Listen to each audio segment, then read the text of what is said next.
Well, hey there, friendships. Welcome back to Curtis's Corner. If you're new here, hi, I'm Curtis. This is my corner, and on today's Film Friday, we're going to be talking about Don't Worry, Darling.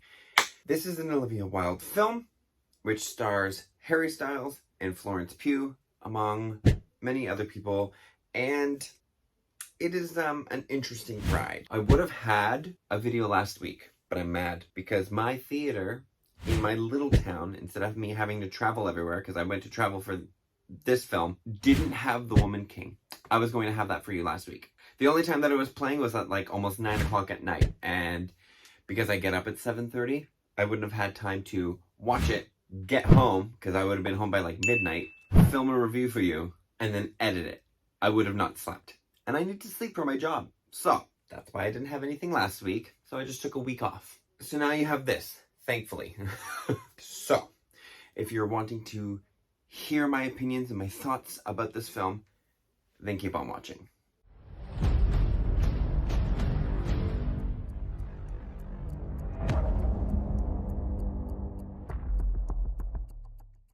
So like I said, this is a film that is directed and also stars Olivia Wilde. And it has Florence Pugh as the main actress and Harry Styles as the main actor within this film. We also have Chris Pine in this. Gemma Chan is also in this. Nick Kroll, Douglas Smith, just to name a few of the more heard of names. There's also Kiki Lane, Sydney Chandler, Kate Berlant, as well as Asif Ali, all in this film as well. Now, this is an interesting film.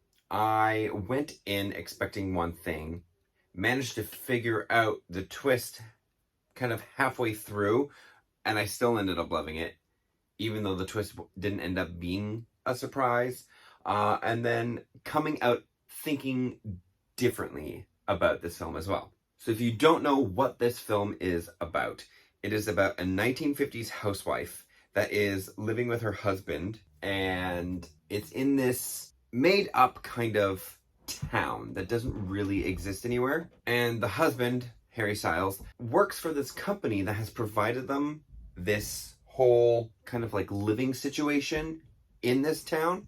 But Alice, who's played by Florence Pugh, the main actress, she is thinking that there's something else going on, and you just kind of follow along with her, figuring out and understanding the whole mystery and almost like nefarious evil undertones that are within this film, and kind of not coming to terms with them, but figuring out how to deal with them as the film goes along. The acting, for the most part, is really great. I went into the film wanting to see Florence Pugh's acting. I loved her in Black Widow. I thought she was outstanding as Yelena. I still have not seen Midsommar, but it is on my list of things to watch, even though I know what happens in the film.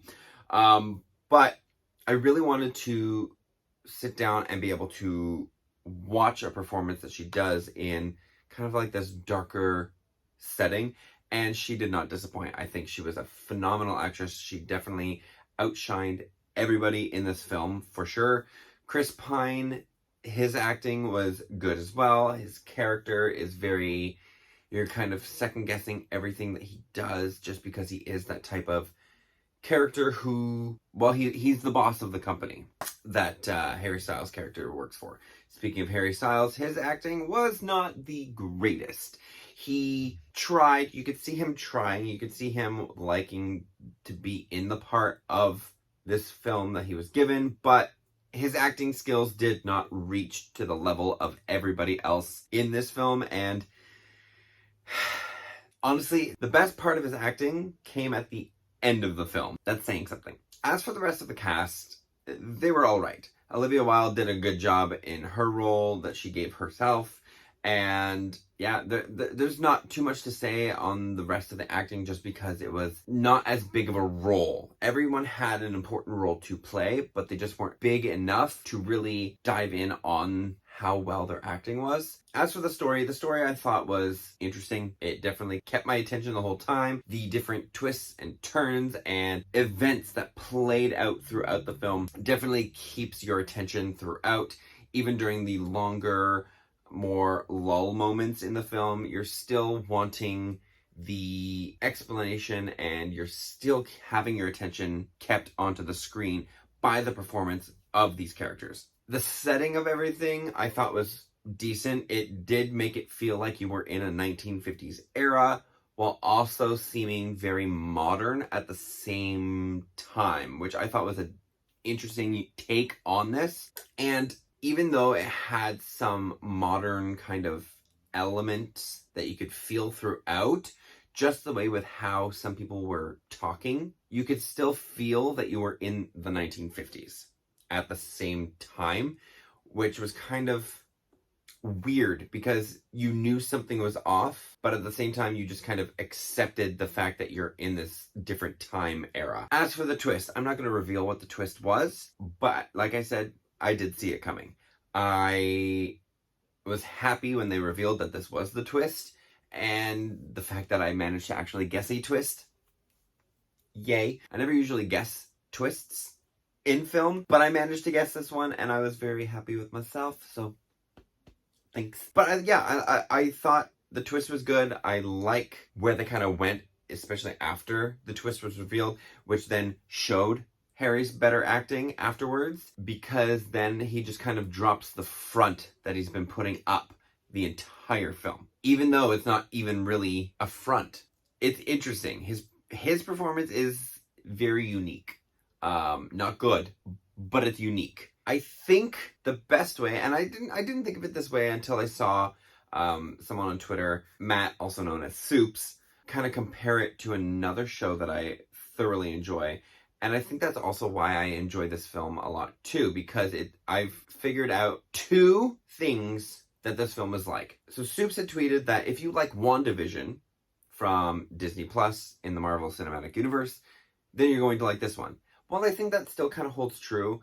I think it's a better description of Don't Worry, Darling is WandaVision with the vibe that they went for, just way less comedic, but mixed in a bit of Donnie Darko, which if you've seen my playlist of ranking different films from different decades, you would know where I've placed that film and my thoughts on it. And if you haven't seen it, you can click it up there and give that whole playlist a watch. But I think that is the best way to describe this film, is that the vibe and the energy and the feel of it is definitely WandaVision meeting with Donnie Darko and creating this. The visuals, the story, and for the most part the acting, like I said, all really, really good. And honestly, I think if you go in with an open mind, you won't be disappointed with this film. So with all of that being said, I'm going to give Don't Worry, Darling an A-. Enjoyable, dark, and especially a great performance by Florence Pugh. If anything, go and see the film just based off of her acting and portrayal of the character of Alice, because she is phenomenal in pretty much everything that I have seen her in, which is 2 films. But I've heard that she's really good in Midsommar too, so hopefully you enjoyed this review. If you did, make sure you give it a like, and don't forget to hit that subscribe button because I put out weekly videos, and hit that notification bell so you know when I post a brand new video, because if you don't, how else are you going to know when I post? You won't, so do it. I will see you on Monday. I have some new products that I'm going to try, new to me, not new to the game, and we'll see how they fare out on my skins. But until then, goodbye, friendships.